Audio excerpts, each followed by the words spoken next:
Indian navy में अभी 10 नए शिप बेस्ड यूएवी को शामिल करने के लिए गवर्नमेंट की तरफ से अप्रूवल दे दिया गया है।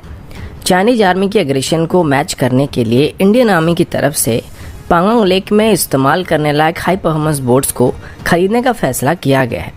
चाइना की तरफ से अभी पहली बार अपनी जेट-20 हेलीकॉप्टर के साथ KD-10 मिसाइल को डिस्प्ले किया गया है, जो कि भारत के टैंक्स और आर्मर्ड यूनिट्स के खिलाफ एक बहुत बड़ा चैलेंज बनने वाला है। और पाकिस्तान की तरफ से अभी इंडियन आर्मी की सीक्रेट्स को जानने के लिए किस तरीके की साजिश किया जा रहा है, ऐसे ही कुछ और खबरों के बारे में हम आज की वीडियो में बात करेंगे। देर न करते हुए आज की वीडियो शुरू करते हैं।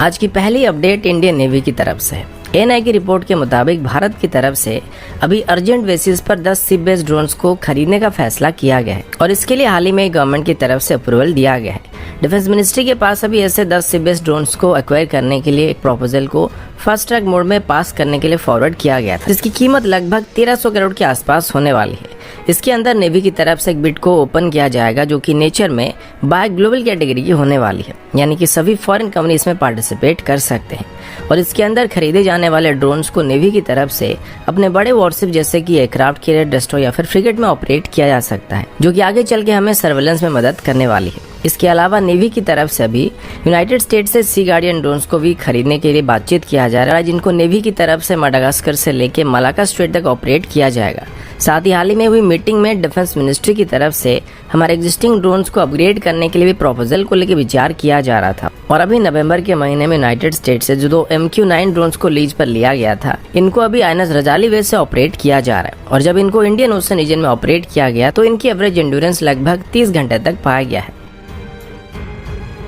अगला अपडेट इंडियन आर्मी की तरफ से है। PTI के रिपोर्ट के मुताबिक आर्मी की तरफ से अभी 12 हाई परफॉर्मेंस पेट्रोल बोट को खरीदने के लिए एक प्रपोजल को पास किया जा रहा है, जिसको मेनली बड़े वाटर बॉडीज में सर्वेलेंस के लिए इस्तेमाल किया जाएगा, जिसको लद्दाख की पांगोंग लेक में भी तैनात किया जाएगा। इसके लिए अभी गोवा शिपयार्ड लिमिटेड के साथ एक कॉन्ट्रैक्ट को गुरुवार को साइन किया गया था। इसके अंदर बनाए जाने वाले बोट्स को आर्मी अभी सिर्फ पांगोंग लेक नहीं बल्कि और भी कई एरिया में ऑपरेट करने वाली है। गोवा शिपयार्ड लिमिटेड की तरफ से अभी इसकी कंस्ट्रक्शन को भी शुरू कर दिया जाएगा और इसी पहली बोट को आर्मी को मई 2021 तक डिलीवर करना शुरू किया जाएगा। इन बोट्स को खरीदने का जो सबसे बड़ा कारण था वो ये था कि जैसे इंडियन आर्मी की तरफ से लैंड में पीपल लिबरेशन आर्मी को ब्लॉक करके रखा गया है और उनको आगे आने नहीं दिया जा रहा है, वो लोग अभी पानी में घुसपैठ करने की कोशिश कर रहे हैं और वो पहले से इसके लिए तैयारी करके आए थे, जिस वजह से उनके बोट्स को दूसरे बोट्स को धक्के मारने के लिए और धक्का मार के डैमेज करने के लिए डिजाइन किया गया है। अब जैसे कि लाइन ऑफ एक्चुअल कंट्रोल में फायरआर्म का इस्तेमाल करना मना है, लेकिन हाथापाई किया जा सकता है। ठीक वैसे ही चाइना की तरफ से अभी पांगोंग लेक के अंदर सर्वेलेंस करने वाले इंडियन बोट्स के साथ भी किया जा रहा है, मतलब वो सीधा आके उनके बोट से हमारे बोट्स को धक्का मारते हैं। अब ऐसे में हमारे जो पहले वाले बोट थे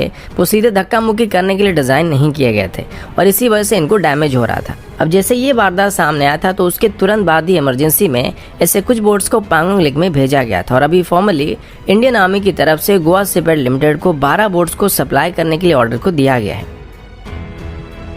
अगला अपडेट भारत और चाइना की तरफ से है। आप सब जानते हैं कि अभी लद्दाख में सिचुएशन पहले जैसा बना हुआ है। ऐसे में चाइनीज मीडिया की तरफ से एक तरीके से हिंट दिया गया है कि चाइना अभी अपनी जेट-20 हेलीकॉप्टर्स को KD-10 मिसाइल के साथ डिप्लॉय कर चुकी है। अब अगर चाइना की जेट-20 हेलीकॉप्टर की बात करें तो इसे चाइना की हार्बिन एयरक्राफ्ट इंडस्ट्री की तरफ से डेवलप किया गया है, लेकिन ये दिखने में बिल्कुल यूनाइटेड स्टेट की ब्लैक हॉक हेलीकॉप्टर या UH-60 हेलीकॉप्टर जैसा दिखता है। इसको चाइना की तरफ से सबसे पहले 2013 में टेस्ट किया गया था, यानी कि इसके टेस्ट फ्लाइट को कंडक्ट किया गया था। हेलीकॉप्टर लगभग 10 टन के आसपास लोड को उठा सकता है और ये 13,000 फीट की ऊंचाई में उड़ान भर सकता है। अब ओवरऑल देखा जाए तो ये यूनाइटेड स्टेट की ब्लैक हॉक हेलीकॉप्टर जैसा दिखता है, लेकिन कुछ जगहों में इसमें छोटे मोटे चेंजेस किए गए हैं, जैसे कि इसका कॉकपिट सेक्शन ब्लैक हॉक से एकदम से अलग है और इसका रोटर सेक्शन भी ब्लैक हॉक से थोड़ा अलग है, क्योंकि ब्लैक हॉक हेलीकॉप्टर में 4 रोटर ब्लेड का इस्तेमाल किया जाता है, जबकि जेट-20 में 5 ब्लेड का इस्तेमाल किया जा रहा है। अभी ये भी बताया गया कि चाइना की तरफ से इसमें सैटेलाइट कम्युनिकेशन सिस्टम को ऐड किया गया है। रिसेंटली चाइना की वेबसाइट वेबिया में जेट-20 हेलीकॉप्टर के कुछ इमेजेस को पब्लिश किया गया था, जिसमें इन हेलीकॉप्टर को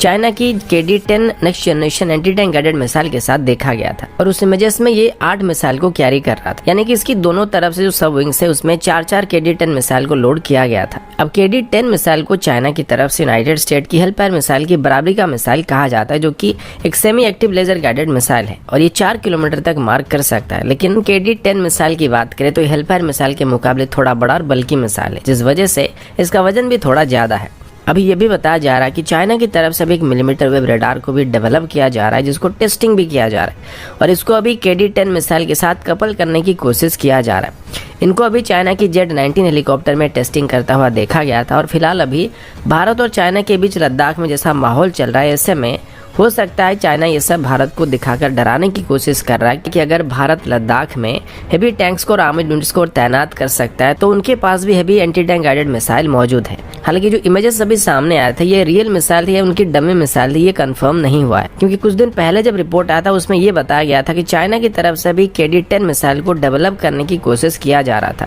तो इतनी जल्दी एक मिसाइल को ऑपरेशनल करने को लेकर थोड़ा सवाल किया जा रहा है, लेकिन फिर भी अगर ये मिसाइल चाइना की पीपल लिबरेशन आर्मी में ऑपरेशनल हो जाते हैं तो ये चाइना के मुताबिक भारत की हेलफायर मिसाइल को काउंटर कर सकते हैं।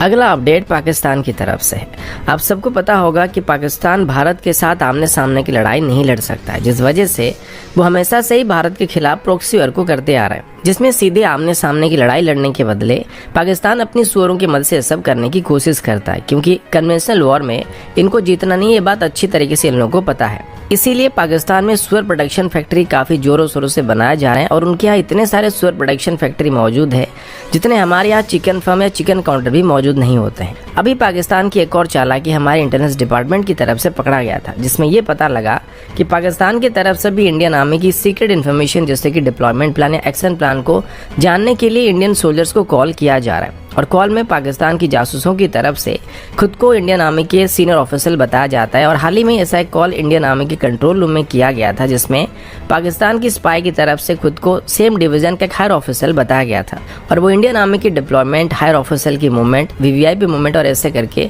और भी कई सारे सेंसिटिव जानकारी हासिल करने की कोशिश कर रहे थे।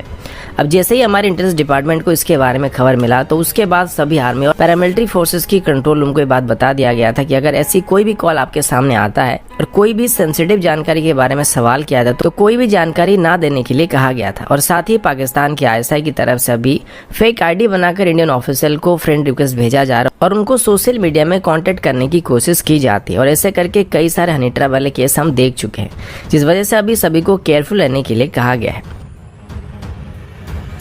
अगला अपडेट भारत, चाइना और पाकिस्तान को लेके है। जम्मू एंड कश्मीर की पुलिस की तरफ से अभी मीडिया से बात करते हुए कहा गया है कि हाल ही में ही कुछ आतंकवादियों के ऊपर या सुअरों के ऊपर कार्रवाई करते दौरान अभी उनको बारामूला डिस्ट्रिक्ट से कुछ अजीब तरह के ग्रेनेड मिले हैं और ये सभी ग्रेनेड उन सुअरों के पास से बरामद किया गया है। ये ग्रेनेड दिखने में काफी अलग है और ये चाइनीज ओरिजिन से है। अभी जो सुअर पकड़े गए थे ये काफी वांटेड सुअर थे और मैं जानबूझकर इनका नाम नहीं बता रहा हूँ क्योंकि ये कोई हीरो नहीं थे जिनका नाम आपको याद रखना जरूरी है और ये UPSC में भी नहीं आने वाला है, तो फोकट में इनको पब्लिसिटी नहीं देना है। लेकिन अगर आप इनसे रिकवर किए गए ग्रेनेड्स को देखेंगे तो ये आपको एकदम से यूनिक जरूर दिखेंगे, क्योंकि वुडन फिनिश के साथ टिपिकल कुंफू मूवीज में जैसे ओल्ड चाइनीज इक्विपमेंट दिखाया जाता है, इनका विजुअल अपीयरेंस कुछ वैसा ही है। लेकिन अगर नॉर्मल चाइनीज ग्रेनेड्स की बात करें तो वो कुछ ऐसा दिखता है और इनको वाइडली चाइनीज मिलिट्री में इस्तेमाल किया जाता है और यहाँ तक कि पाकिस्तान की तरफ से इन सुअरों को भेजा जाता है उनके पास भी नॉर्मली इसी टाइप के ग्रेनेड मौजूद होते हैं। लेकिन ये पहली बार है जब ऐसे वुडन फिनिश वाले ग्रेनेड यहाँ पे बरामद किए गए हैं।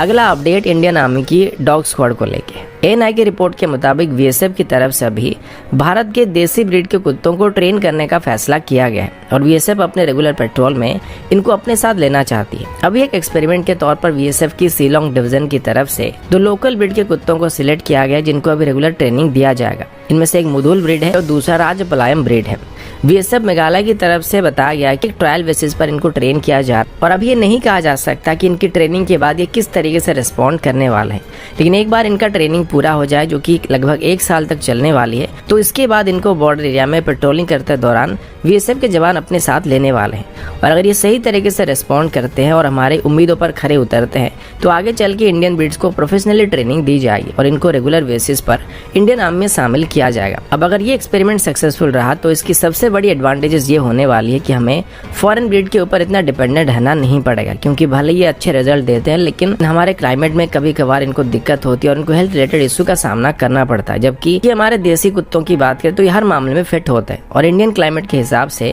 अलग अलग लोकेशन में इनका जो बॉडी स्ट्रक्चर होता है वो भी थोड़ा अलग होता है। इसी वजह से इंडियन आर्मी की तरफ से भी लद्दाख में ऑपरेट करने के लिए तिब्बतियन मस्तीफ और लद्दाख की एक लोकल ब्रीड के कुत्तों को ट्रेन करने का फैसला किया गया है।